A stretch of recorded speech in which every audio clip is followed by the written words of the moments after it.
Numa sociedade tão avançada que já não existe mais morte natural, qual é o sentido da vida?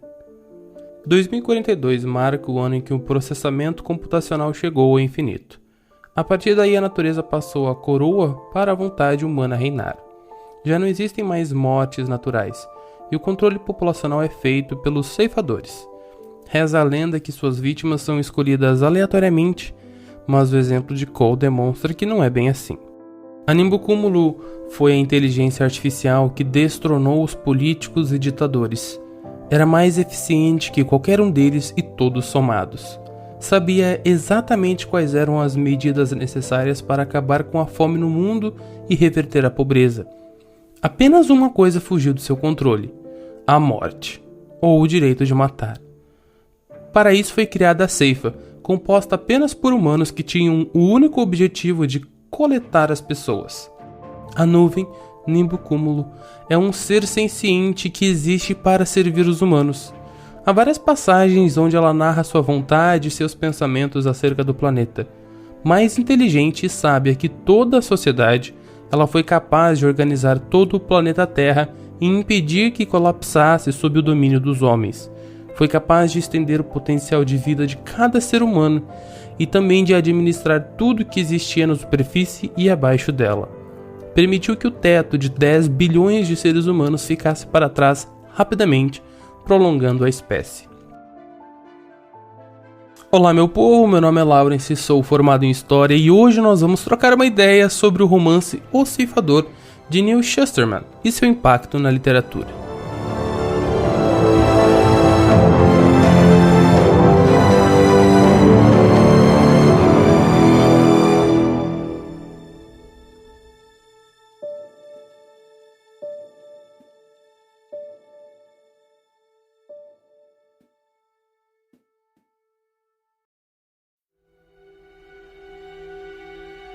Reza a lenda que, após o apocalipse, seja de qual religião for, haverá paz e tranquilidade para os seres humanos.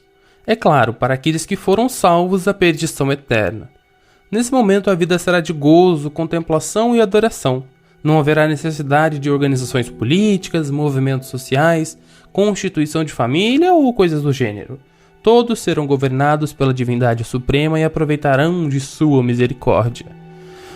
Entretanto, os humanos não mais precisarão esperar o apocalipse para aproveitar uma vida maravilhosa. O desenvolvimento tecnológico foi o milagre que salvou a humanidade. A inteligência artificial é um novo Deus. Este é justamente o cenário construído na obra de Shusterman.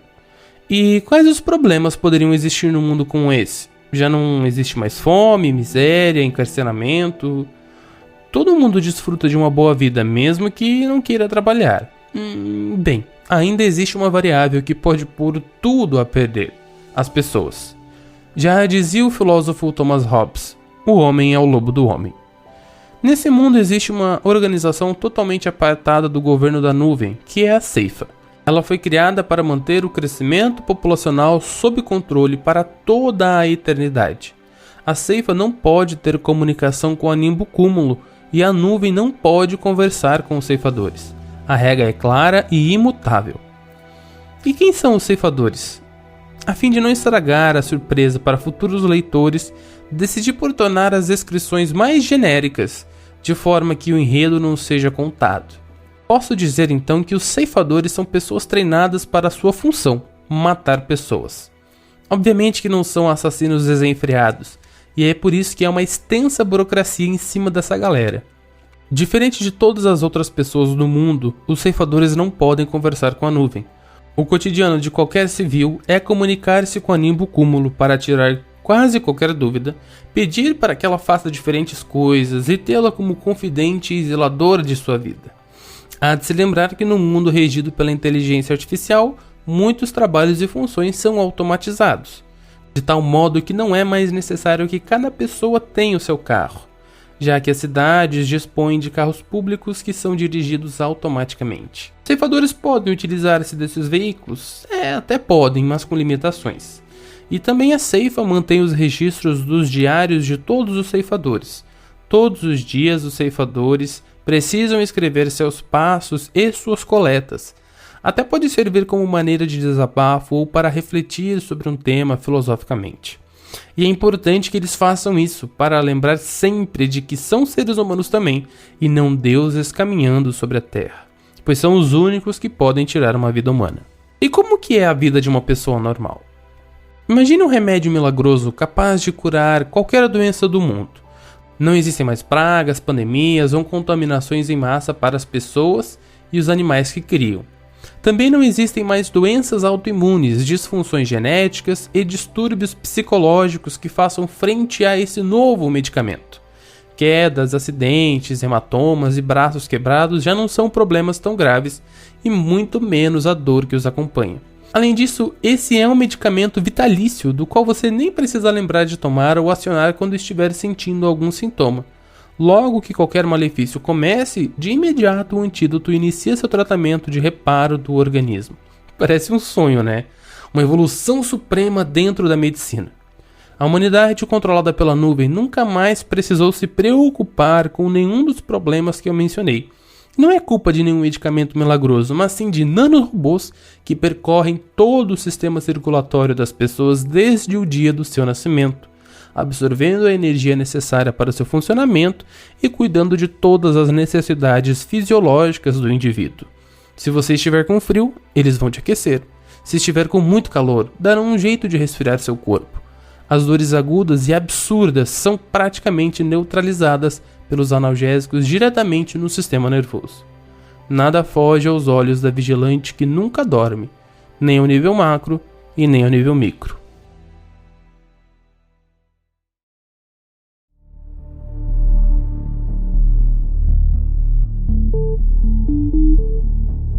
Uma das grandes obras de ficção científica do século XX foi escrito por George Orwell em 1948. Pelo andar da carruagem, o autor até poderia pensar que a sua distopia pertencia ao futuro, mas não tão distante assim. A obra, 1984, brinca com o numeral e joga os acontecimentos para 36 anos no futuro do autor. O Grande Irmão, ou Big Brother em inglês, está no panóptico da sociedade, ou seja, está vendo tudo e ouvindo tudo o que acontece em cada rua, cada beco, cada estabelecimento, cada casa e cada cômodo. Ele controla as propagandas, os programas de televisão, o ensino, o conhecimento, o trabalho, a vida de todas as pessoas. É o senhor total da sociedade, e ai daqueles que se revoltarem contra o sistema. No universo de Schussman, a divindade é mais benevolente, enquanto o papel de cuidadora da vida humana, mas cuidado, porque eu não disse criadora, é cuidadora, é da Nimbocúmulo, o papel de ceifador da vida fica com os humanos. Não há dúvidas que a distopia de Orwell influenciou os escritores de ficção científica e foi inspiração para o universo do ceifador. A constante vigilância, porém, não está sendo vista nessa sociedade como cerceadora de liberdade ou de alguma maneira maligna. Pelo contrário, a Nimbocúmulo exerce variados papéis para zelar pelo conforto e segurança das pessoas. Ela tudo vê e tudo ouve para melhor atender aos desejos e necessidades da humanidade. A nuvem foi criada com o propósito e o segue à risca: servir à humanidade. Ela mesma diz que é perfeita e que por isso não pode transgredir as suas leis. Ela cuida do planeta como uma mãe cuidaria dos filhos. O que pode ser meio estranho se pararmos para pensar que, na real, os seres humanos são seus criadores e tornaram-se seus filhos.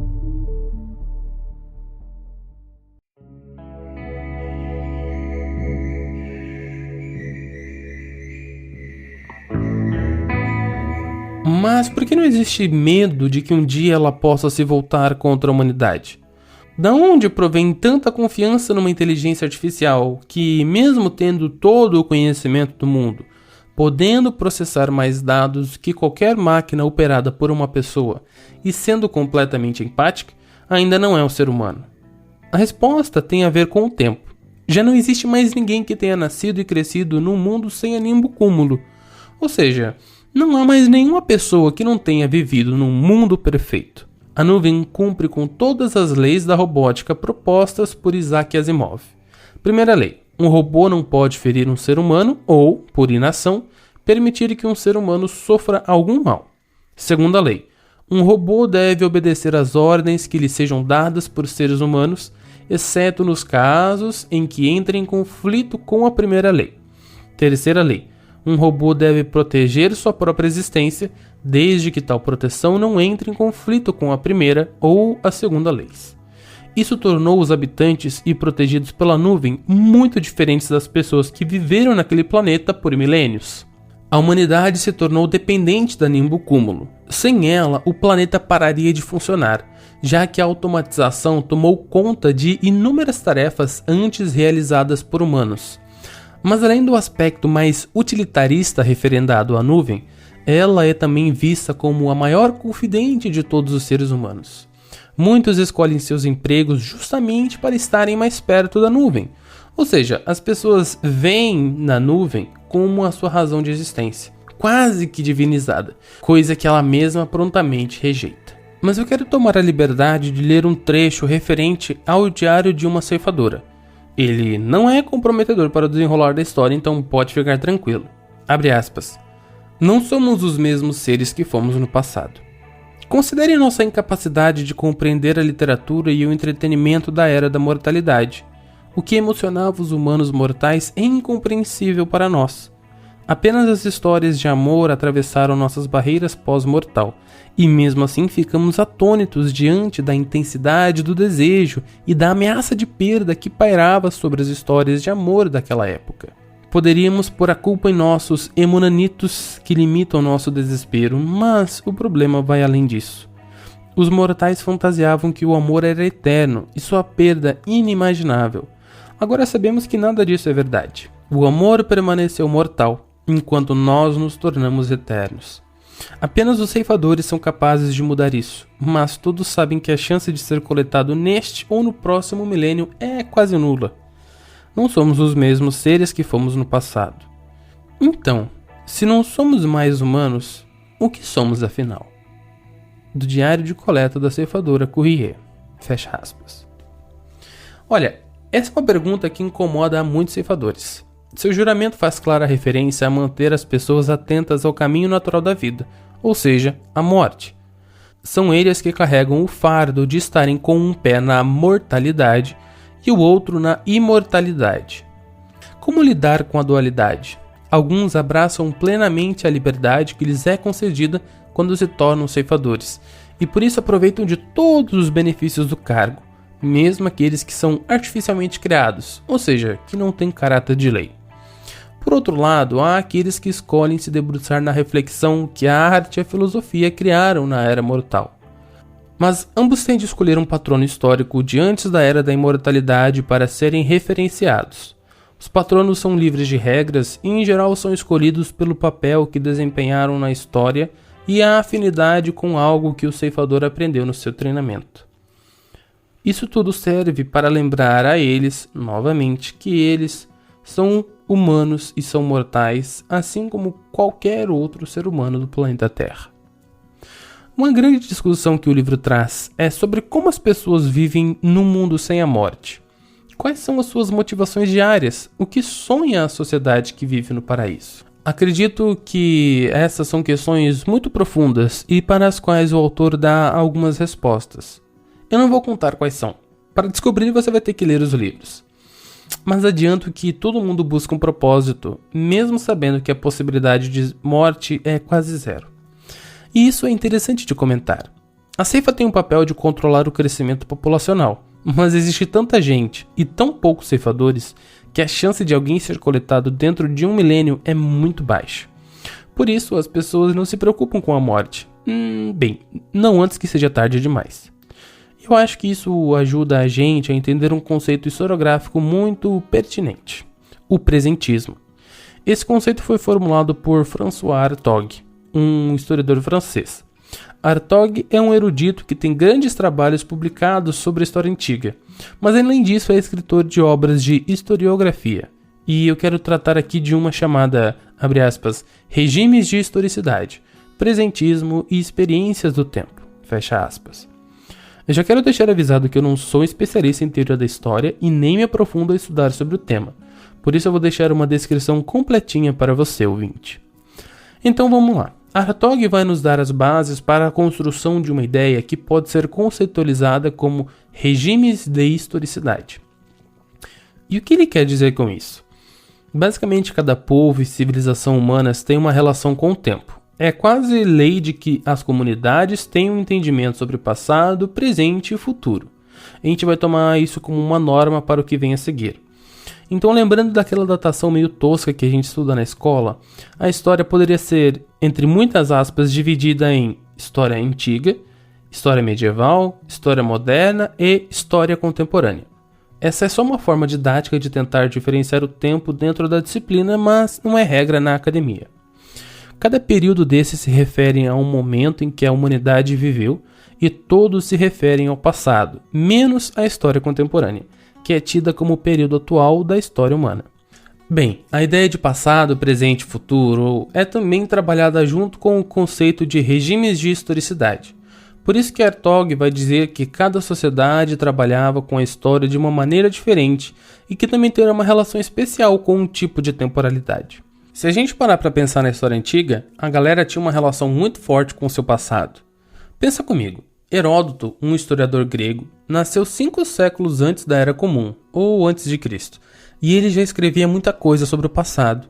Historiadores mais recentes, ou seja, 1 ou 2 séculos depois da Era Comum, liam as obras de Heródoto como uma fonte de inspiração para a sua realidade. A ideia dentro da escrita da história deste período era ler o passado para aprender com ele. Então, na antiguidade, o regime de tempo passado predominava na mentalidade da população, ou pelo menos nas fontes encontradas pelos historiadores. Já na modernidade, há uma mudança de paradigma. Ao invés do passado ser a principal fonte de inspiração para a vida, o futuro ideal passa a ser o horizonte dos historiadores. Veja, estamos tratando aqui de séculos de mudança entre uma forma de pensamento e outra. Há de se adequar à concepção de tempo para cada sociedade, visto que quando a gente pensa em história medieval, estamos acostumados a falar sobre o feudalismo europeu e esquecer do resto do mundo. O que acontecia no Brasil nesse período era completamente diferente da realidade europeia.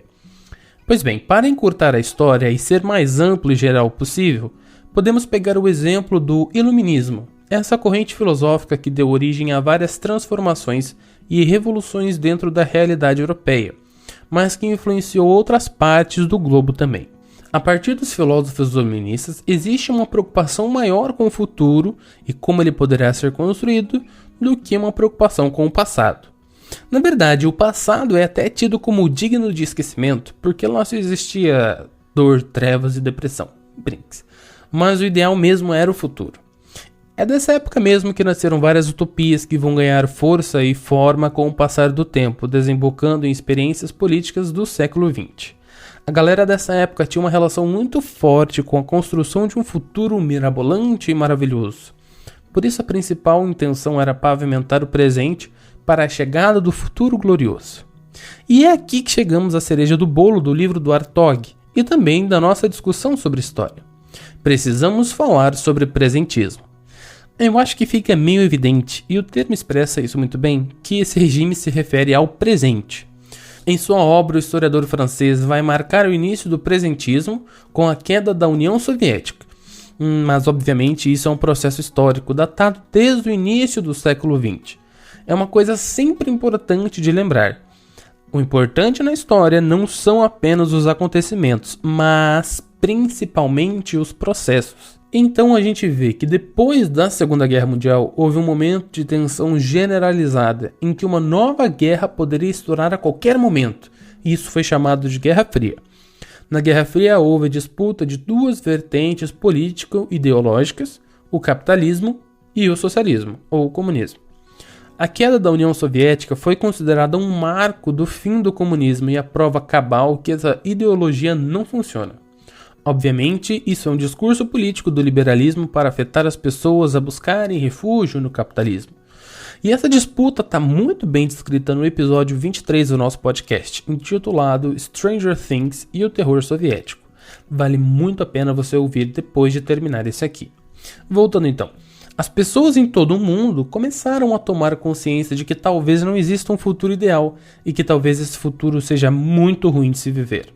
Talvez seja uma realidade à la Exterminador do Futuro, em que a rebelião das máquinas acabou com a vida na Terra. É justamente aí que muita gente começou a se dar conta de que esperar pelo melhor seja fragilizar a vida presente. Mas viver aquele mundo perigoso não valia a pena. Por isso aumentou o nível de preocupação com o presente, o viver agora. Há até uma pontinha de estoicismo nessa decisão, mas não nos compete no momento. O ponto principal deste argumento é entender como a realidade do autor vai influenciar no destino da obra. Claramente, as pessoas que vivem no universo da Nimbo Cúmulo não estão preocupadas com o futuro, muito menos dispostas a pensar sobre o seu passado. Na verdade, são poucas as coisas que entendem sobre o passado. É notável que a sociedade literária esteja vivendo uma relação de presentismo. A preocupação é totalmente voltada com a sua vida no dia de hoje, já que não há preocupação nenhuma para o qual se preparar no futuro. Até mesmo a morte deixa de ser lembrada cotidianamente. Ouvinte, lembre comigo do que eu disse há pouco sobre a nossa realidade. As pessoas temem o futuro e por isso vivem o presente. Esse é um argumento bom, que até encontra respaldo na realidade. Mas existem pessoas que contra-argumentam, dizendo que, na verdade, o que pode vir a salvar a humanidade seja exatamente o maior temor de todos, a tecnologia. Para estes, a ciência e a tecnologia são responsáveis para preparar um caminho tranquilo e sereno para a humanidade. E isso está acontecendo já hoje. Exploração espacial, cura de doenças, criogenia e, quiçá, uma futura revivificação, desenvolvimento sustentável e possível aumento populacional. É nesse futuro que Shusterman mira, o futuro perfeito, onde as pessoas não mais terão preocupação de nada que afete a sua sobrevivência enquanto espécie. É até meio gozado de falar sobre isso, porque parece que ele está planejando um futuro desde o seu presente. Mas essa é a magia da literatura.